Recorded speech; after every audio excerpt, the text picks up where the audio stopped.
ಎಲ್ಲರಿಗೂ ನಮಸ್ಕಾರಗಳು. ಕಲಿಕಾ ವೃಕ್ಷ ಚಾನೆಲ್ಗೆ ಸ್ವಾಗತ. ಈ ವಿಡಿಯೋ ನೋಡ್ತಿರುವ ತಮ್ಮೆಲ್ಲರಿಗೂ ಧನ್ಯವಾದಗಳು.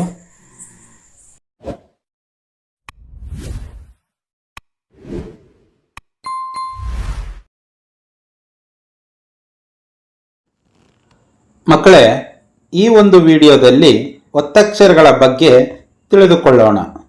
ನಮ್ಮ ಭಾಷಾ ತಜ್ಞರ ಅನುಸಾರವಾಗಿ ಹೇಳುವುದಾದರೆ ಒತ್ತಕ್ಷರಗಳಲ್ಲಿ ಎರಡು ವಿಧ.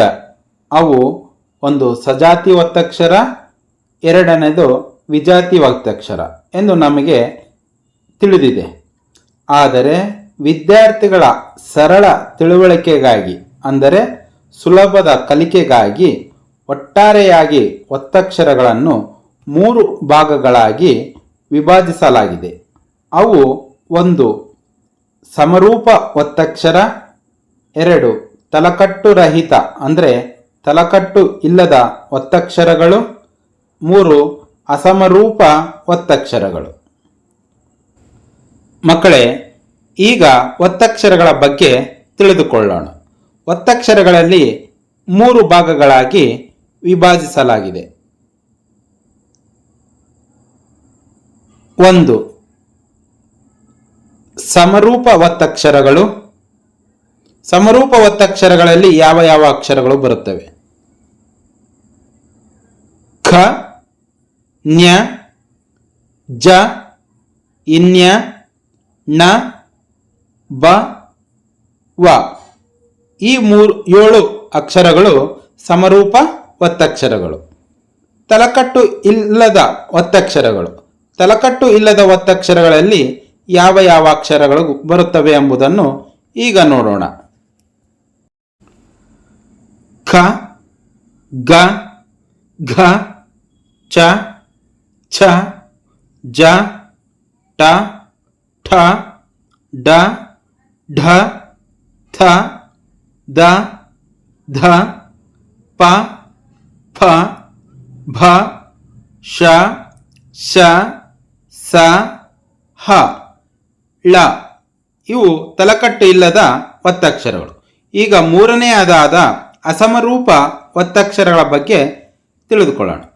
ಅಸಮರೂಪ ಒತ್ತಕ್ಷರಗಳಲ್ಲಿ ಬರುವ ಒತ್ತಕ್ಷರಗಳು ಥ, ನ, ಮ, ಯ, ರ. ರಾಗೆ 2 ಒತ್ತಕ್ಷರಗಳು ಬರುತ್ತವೆ. ಒಂದು ರ ಒತ್ತಕ್ಷರ, ಇನ್ನೊಂದು ಅರ್ಕ ಒತ್ತಕ್ಷರ ಲ. ಮಕ್ಕಳೇ, ಈಗ ಒತ್ತಕ್ಷರಗಳ ಬಗ್ಗೆ ಸವಿವರವಾಗಿ ತಿಳಿದುಕೊಳ್ಳೋಣ.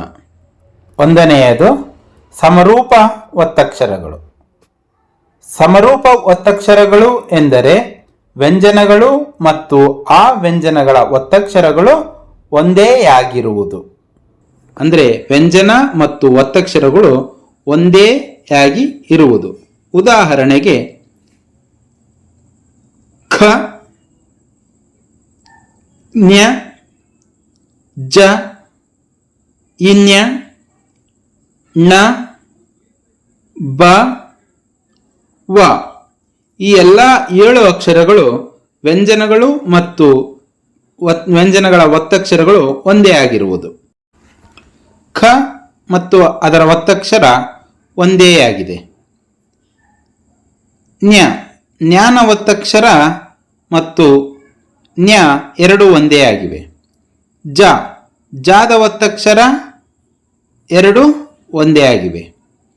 ಇನ್ಯ, ಇನ್ಯದ ಒತ್ತಕ್ಷರ ಮತ್ತು ಇನ್ಯ 2 ಒಂದೇ ಆಗಿವೆ. ಣ, ಣಾನ ಒತ್ತಕ್ಷರ ಣ 2 ಒಂದೇ ಆಗಿವೆ. ಬ, ಬಾನ ಒತ್ತಕ್ಷರ ಬ 2 ಒಂದೇ ಆಗಿವೆ. ಇನ್ನು ವ, ವಾನ ಒತ್ತಕ್ಷರ ವ, ಇವು ಸಹ ಒಂದೇ ಆಗಿವೆ. ಈ ಎಲ್ಲ ಒತ್ತಕ್ಷರಗಳನ್ನು ನಾವು ಸಮರೂಪ ಒತ್ತಕ್ಷರಗಳು ಎಂದು ಕರೆಯುತ್ತೇವೆ. ಎರಡನೆಯದು ತಲಕಟ್ಟು ರಹಿತ ಅಂದರೆ ತಲಕಟ್ಟು ಇಲ್ಲದ ಒತ್ತಕ್ಷರಗಳು. ತಲಕಟ್ಟು ರಹಿತ ಒತ್ತಕ್ಷರಗಳು ಎಂದರೆ ವ್ಯಂಜನಗಳು ಮತ್ತು ಆ ವ್ಯಂಜನಗಳ ಒತ್ತಕ್ಷರಗಳು ಒಂದೇಯಾಗಿದ್ದು ಈ ಒತ್ತಕ್ಷರಗಳಿಗೆ ತಲಕಟ್ಟು ಇರುವುದಿಲ್ಲ. ಉದಾಹರಣೆಗೆ ಖ, ಗ ಘ ಛ ಛ ಝ ಠ ಠ ಡ ಢ ಥ ದ ಧ ಪ ಫ ಭ ಶ ಶ ಸ ಹ ಳ. ಈ ಎಲ್ಲ ಒತ್ತಕ್ಷರಗಳನ್ನು ನಾವು ತಲಕಟ್ಟು ರಹಿತ ಒತ್ತಕ್ಷರಗಳು ಎಂದು ಕರೆಯುತ್ತೇವೆ. ನೋಡಿ, ಕ ವ್ಯಂಜನಾಕ್ಷರಕ್ಕೆ ಬರುವ ಒತ್ತಕ್ಷರ ಎರಡು ಒಂದೇ ರೀತಿಯಾಗಿವೆ, ಆದರೆ ಒತ್ತಕ್ಷರಕ್ಕೆ ತಲಕಟ್ಟು ಮಾತ್ರ ಇಲ್ಲ. ಈ ಎಲ್ಲ ಅಕ್ಷರಗಳಿಗೆ ಬರುವ ಒತ್ತಕ್ಷರಗಳು ತಲಕಟ್ಟು ಇಲ್ಲದ ಹಾಗೆ ಇರುತ್ತವೆ. ಮೂರನೆಯದು ಅಸಮರೂಪ ಒತ್ತಕ್ಷರಗಳು. ಅಸಮರೂಪ ಒತ್ತಕ್ಷರಗಳು ಎಂದರೆ ವ್ಯಂಜನಗಳು ಮತ್ತು ಆ ವ್ಯಂಜನಗಳ ಒತ್ತಕ್ಷರಗಳು ಪೂರ್ತಿಯಾಗಿ ಭಿನ್ನವಾಗಿರುವುದು, ಅಂದರೆ ಪೂರ್ತಿಯಾಗಿ ಬೇರೆ ರೀತಿ ಬರೆಯುವುದು. ಉದಾಹರಣೆಗೆ ತ, ನ, ಮ, ಯ, ರ. ರಾಗೆ ಎರಡು ಒತ್ತಕ್ಷರಗಳು. ಲ. ಈ ರೀತಿಯಾಗಿ ಪೂರ್ತಿಯಾಗಿ ಭಿನ್ನವಾಗಿರುವ ಒತ್ತಕ್ಷರಗಳನ್ನು ಅಸಮರೂಪ ಒತ್ತಕ್ಷರಗಳು ಎನ್ನುತ್ತೇವೆ. ಇಲ್ಲಿ ತ ಅಕ್ಷರವನ್ನು ನೋಡಿ, ಅದರ ಒತ್ತಕ್ಷರ ಪೂರ್ತಿಯಾಗಿ ಬೇರೆ ರೀತಿ ಇದೆ. ನ ಒತ್ತಕ್ಷರವನ್ನು ನೋಡಿ, ನ ಮತ್ತು ನಾನ ಒತ್ತಕ್ಷರ ಪೂರ್ತಿಯಾಗಿ ಭಿನ್ನವಾಗಿದೆ. ಮಾನ ಒತ್ತಕ್ಷರ ಮತ್ತು ಮ ಎರಡು ಬೇರೆ ರೀತಿಯಾಗಿ ಇದೆ. ಯಾನ ಒತ್ತಕ್ಷರ ಮತ್ತು ಯ ಎರಡು ಬೇರೆ ರೀತಿಯಾಗಿ ಇವೆ. ಇನ್ನು ರಾಗೆ ಎರಡು ಒತ್ತಕ್ಷರಗಳು ಬರುತ್ತವೆ, ಒಂದು ಅರ್ಕ ಒತ್ತು, ಇನ್ನೊಂದು ರ ಒತ್ತಕ್ಷರ. ಇನ್ನು ಲಾನ ಒತ್ತಕ್ಷರ ಬೇರೆ ರೀತಿಯಾಗಿ ಇದೆ. ಈ ಎಲ್ಲ ಒತ್ತಕ್ಷರಗಳನ್ನು ನಾವು ಅಸಮರೂಪ ಒತ್ತಕ್ಷರಗಳು ಎಂದು ಕರೆಯುತ್ತೇವೆ. ಅಸಮರೂಪ ಒತ್ತಕ್ಷರಗಳಲ್ಲಿ 6 ಅಕ್ಷರಗಳು ಬರುತ್ತವೆ.